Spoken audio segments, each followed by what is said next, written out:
기독교 강요 4권 제17장 세 번째. 주님이 우리를 위하여 주시는 그 자신의 몸과 피가 떡과 포도즙으로서 영적으로 포상됨.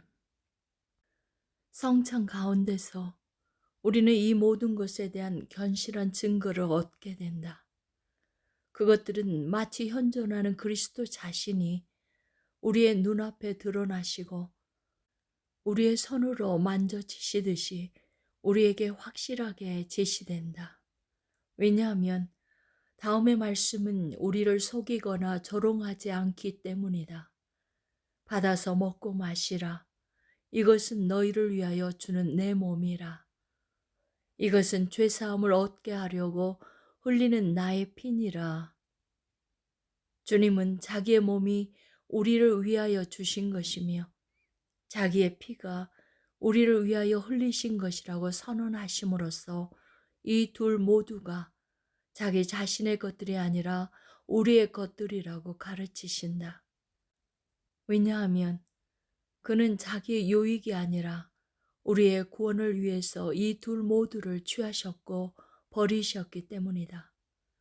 실로 우리는 성내에 있어서 무엇보다 주요하고 거의 모든 것을 아우르는 작용이 이것은 너희를 위하여 주는 내 몸이라 라는 말씀과 이것은 죄사함을 얻게 하려고 흘리는 나의 피니라 라는 말씀에 있음을 주의 깊게 고찰해야 한다. 주님이 자기의 몸과 피를 우리의 구속과 구원을 위하여 단번에 내어주시지 않았다면 그 몸과 피가 지금 우리에게 분배되는 그 큰 일이 우리에게 일어나지 않을 것이다. 이렇듯 주님의 몸과 피가 떡과 포도즙 아래에 표상되므로 우리는 그것들이 우리에게 속한다는 사실뿐만 아니라 그것들이 우리의 영적인 생명의 양식으로서 지정되었다는 사실을 배우게 된다. 우리가 이전에 일깨웠던 바와 같이 우리는 일종의 유비를 통하여 성내 가운데 드러나는 물질적인 것들에 의해서 영적인 것들로 이끌림을 받게 된다.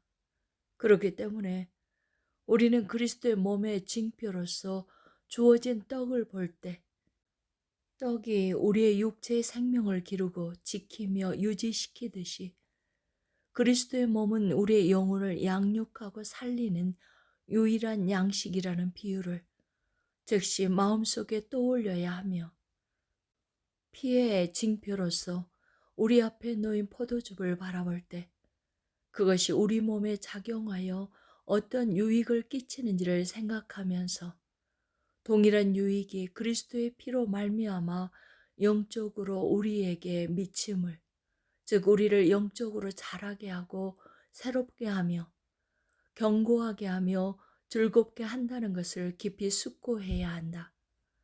이 지극히 거룩한 몸을 주심과 이 지극히 거룩한 피를 흘리심이 어떤 가치를 지니고 있는지를 이러한 유비에 비추어서 깊이 헤아려보고 난 후에 판단한다면 우리는 우리에게 교통되는 것이 무엇인지를 떡과 포도즙의 속성들이 있는 그대로 가장 조화롭게 드러내고 있음을 깨닫게 될 것이다. 네 번째, 성찬은 십자가에서 자기 자신을 들이신 그리스도의 살과 피를 먹고 마심으로써 영생에 이르는 약속을 인치고 확정함. 따라서 성례는 그리스도의 몸을 단순히 우리에게 제공하는 데 그치지 않고 우리로 하여금 그보다 더 고상한 것을 생각하도록 한다. 주님이 단언하시듯이 우리는 그의 살과 피를 참된 양식과 음료로 먹고 마심으로써 영생에 이르게 된다. 그는 생명의 떡이시니 그것을 먹는 자만이 영원히 살게 된다. 주님이 이러한 말씀들을 통하여 입증하시는 약속을 인치고 확정하는데 성례의 주요한 역할이 있다. 그렇기 때문에 성례는 이러한 역할을 행하기 위하여 우리를 그리스도의 십자가로 보낸다. 참으로 그곳에서 그 약속을 수행되었으며 모든 부분에 있어서 성취되었다.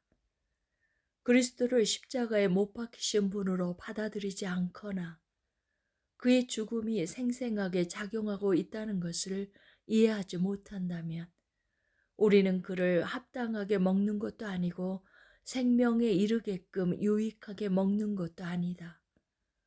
주님은 자기를 생명의 떡이라고 칭하셨을 때 어떤 사람이 왜곡되게 해석하듯이 성내애로부터 그 이름을 빌려온 것이 아니셨다. 오히려 그는 우리를 위하여 아버지로부터 그렇게 주어지셨고 그렇게 자기를 들이셨다. 우리 인간의 멸성을 함께 나누어 가지시면서 우리를 자기의 신적인 불멸성에 참여하는 자들이 되게 하셨을 때 또 자기를 희생 제물로 드리시면서 자기 속에서 우리의 저주를 제하심으로써 자기의 은총으로 우리를 충만히 잠기게 하셨을 때 또한 자기의 죽음으로써 죽음을 삼키시고 파멸하셨을 때 또한 자기의 부활 가운데서 그가 입으신 우리의 이 썩은 육체를 영광과 썩지 않음으로 일으켜 세우셨을 때 그리하셨다. 다섯 번째, 믿음의 먹음. 먹음은 그 자체가 믿음이 아니라 믿음의 열매이자 결과. 이제 이 은총이 우리 모두에게 이르게끔 적용하는 일이 남아있다. 그것은 복음을 통하여 이루어지나 성찬을 통하여 더욱 분명해진다. 그곳에서 그리스도는 자기의 모든 선한 것을 우리에게 부여하시고 우리는 그를 믿음으로 받아들인다. 그러므로 성례로서 비로소 그리스도가 처음으로 생명의 떡으로서 존재하기 시작하시는 것이 아니다. 다만 성례는 그리스도가 우리가 계속해서 먹는 생명의 떡이 되셔서 우리에게 맛과 향을 주신다는 기억을 떠올리게 함으로써 그 떡의 힘을 느끼게끔 한다. 성례는 그리스도가 행하셨거나 고난을 당하신 모든 것이 우리를 살리기 위하여 이루어졌다는 사실과 그 살리심이 영원하므로 그것에 의해서 우리는 끝없이 생명 가운데서 양육되고 유지되며 보존된다는 사실을 우리에게 약속한다. 이렇듯 그는 우리를 위하여 태어나고 죽지 않으셨다면, 우리를 위하여 부활하지 않으셨다면, 우리를 위하여 생명의 떡이 될 수 없으셨을 것이다. 마찬가지로 그의 탄생과 죽음과 부활의 효과와 열매가 영원하고 불멸한 것이 아니라면 결코 그는 지금 우리를 위한 생명의 떡이 될 수 없으실 것이다. 그는 이 모든 것을 다음 말씀에 아름답게 표현하고 있다. 내가 줄 떡은 곧 세상의 생명을 위한 내 살이니라.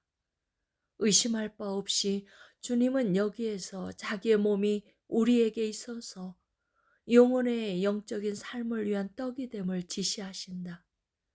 주님은 우리의 구원을 위하여 그 몸을 죽음에 내놓으셨다.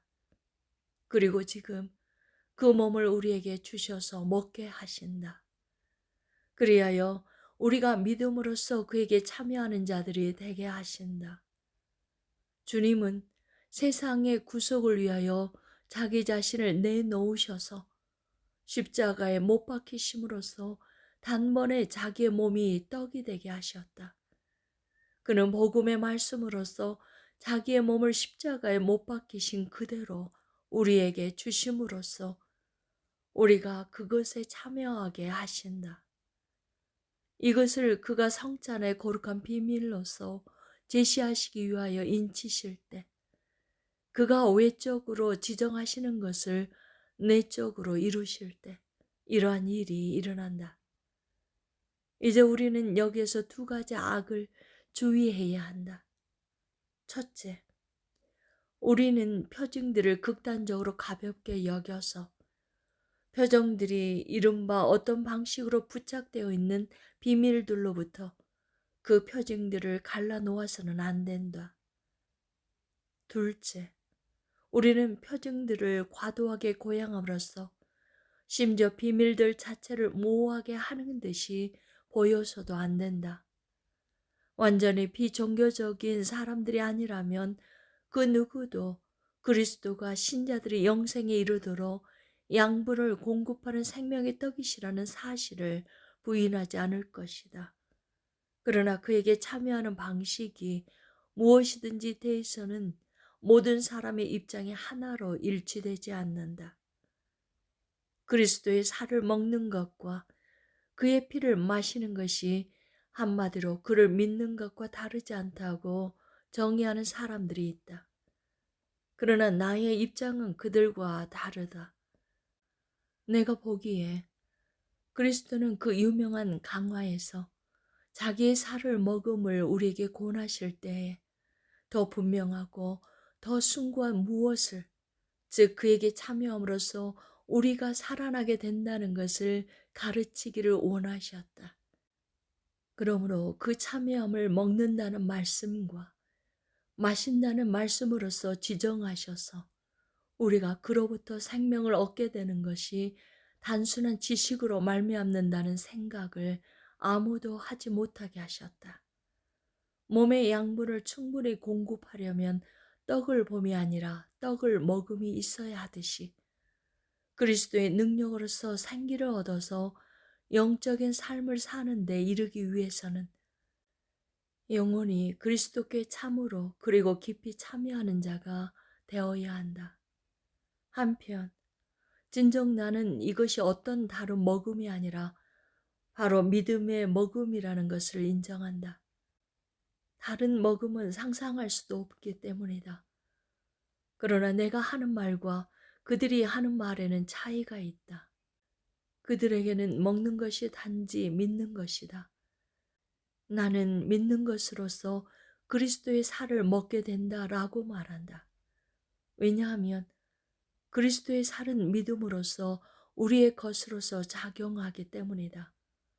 그리고 이 먹음이 믿음의 열매이며 결과이기 때문이다. 만약 당신이 이에 대해서 더 분명하게 말해주기를 바란다면 그들에게는 먹음이 믿음이지만 나에게는 오히려 먹음이 믿음에 뒤따라 나오는 것으로 보인다. 실로 말로 보면 별 차이가 없지만 본체 그 자체를 생각해 보면 그 차이는 결코 작지 않다. 사도가 믿음으로 말미암아 그리스도께서 너희 마음에 계시게 하시옵고라고 전한다고 해서 아무도 그 내주를 믿음이라고 해석하지 않는다. 사도는 여기에서 믿음의 놀라운 결과를 설명하고 있으며 그 결과로 인하여 신자들은 자기들 안에 내주하시는 그리스도를 얻게 된다고 모든 사람은 의식하기 때문이다. 주님은 자기가 뜻하신 이러한 방식으로 자기 자신을 생명의 떡이라고 칭하시면서 우리를 위한 구원이 자기의 죽음과 부활에 대한 믿음에 의지한다는 사실뿐만 아니라 그에게 참되게 참여함으로써 그의 생명이 우리 속으로 옮겨 들어와서 마치 우리가 취한 양식이 몸에서 생기가 되듯이 우리의 것이 된다는 사실을 가르치신다. 여섯 번째, 믿음의 먹음이라고 해서 먹음이 단지 믿음의 형상에 그치는 것은 아님. 그들이 자기들의 수호자라고 옹호하는 아우구스티누스가 우리는 믿는 것으로서 먹는 것이다 라고 썼을 때 그는 그 먹음이 입에 있지 않고 믿음에 있음을 지적했을 뿐이다. 나 역시 이를 부인하지 않는다. 그럼에도 불구하고 동시에 나는 다음과 같이 덧붙이고자 한다. 즉 믿음으로써 우리는 그리스도를 멀리 떨어져서 나타나시는 분이 아니라 우리의 머리가 되셔서 그 지체들인 우리와 자기 자신을 연합시키시는 분으로서 영접한다. 우리는 아우구스티누스의 표현을 전적으로 부인하지는 않지만 그것을 그리스도의 살을 먹는 것이라고 정의하는 그들의 해석을 완전한 것으로서 받아들이는 것은 아니다. 나는 다른 곳에서도 아우구스티누스가 이러한 양식의 어법을 자주 사용하고 있음을 알고 있다. 예컨대 기독교 교리론 제3권에서 그는 다음과 같이 말한다. 인자의 살을 먹지 아니하고 라는 말씀은 하나의 형상으로서 우리가 주님의 고난을 나누어 가지는데 참여해야 한다는 것과 그의 육체가 우리를 위해 못 박히셨으며 상하셨다는 기억을 달콤하고 유익하게 간직해야 한다는 것을 가르친다. 그는 또한 베드로의 설교로 3,000명이 회심하였으며 그들이 잔인하게 흘리게 한 그리스도의 피를 믿는 것으로서 마셨다고 말한다. 그러나 다른 많은 곳에서 그는 믿음의 은총을 놀랍게 드높인다.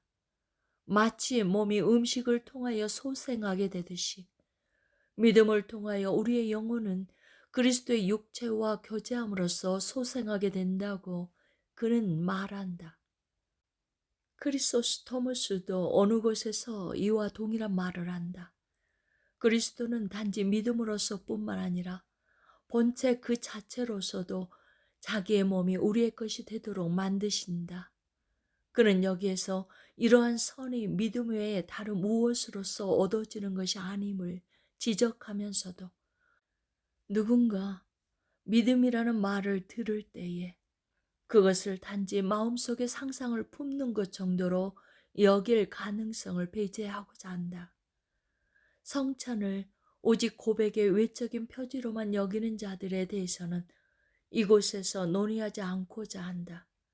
내가 보기에 성례들을 일반적으로 다루면서 그 오류에 대해서 충분히 논박했기 때문이다. 지금으로서는 단지 독자들이 주님이 잔을 피로 세우는 언약이라고 부르실 때 믿음을 확정하도록 작용하는 약속이 그 속에 표현되어 있음을 주목하기를 바랄 뿐이다. 이로부터 귀결되는 바 하나님을 바라보고 그가 주시는 것을 포용하지 않는 한 우리는 성찬을 올바르게 사용할 수 없다.